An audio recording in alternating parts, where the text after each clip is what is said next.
আমরা আমাদের সরকার, আমাদের প্রধানমন্ত্রী তার প্রতিশ্রুতি রক্ষা করেছেন এবং এটি বিএনপির প্রথম সফলতা। যারা ফ্যামিলি কার্ড নিয়ে বিএনপির এই কর্মসূচি নিয়ে নানান ধরনের কটু বাক্য ব্যবহার করেছেন, তাদের মুখে ছাই পড়েছে আজকের দিনে।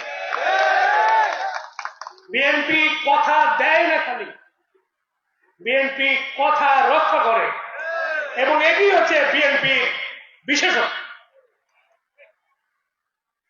বাংলাদেশের মানুষ খুব আস্থা করেই, বিশ্বাস করেই, নির্ভর করেই বিএনপিকে ভোট দিয়েছে। সেই বিএনপিকে খাটো করে দেখার কোনো সুযোগ নেই। বিএনপি যে যাত্রা শুরু করেছে সেটি হচ্ছে জনগণের কল্যাণ। আমাদের নেতা তার ফ্যামিলি কার্ড বিতরণ, এটি ছোট করে দেখার বিষয় না। বাংলাদেশের নারীদেরকে সম্মানিত করা, স্বাবলম্বী করা, তাদেরকে স্বীকৃতি দেওয়ার এই অনন্য পদক্ষেপ চিন্তা হচ্ছে জনাব তারেক রহমানের। আমরা হাততালি দিয়ে তাকে অভিনন্দন জানাই এবং তিনি তার মা, এখানে একটি কথা লেখা আছে, শিক্ষিত মা গড়ে তোলার প্রক্রিয়া দেশনেত্রী বেগম খালেদা করেছেন, ঠিক কিনা? এখন সেই নারীকে সম্মানিত করে, স্বাবলম্বী করে, স্বীকৃতি দিয়ে মর্যাদার আসনে অধিষ্ঠিত করেছেন জনাব তারেক রহমান। আমাদেরকে আমাদের এই যাত্রার প্রথম পদক্ষেপ। এরপরে আসছে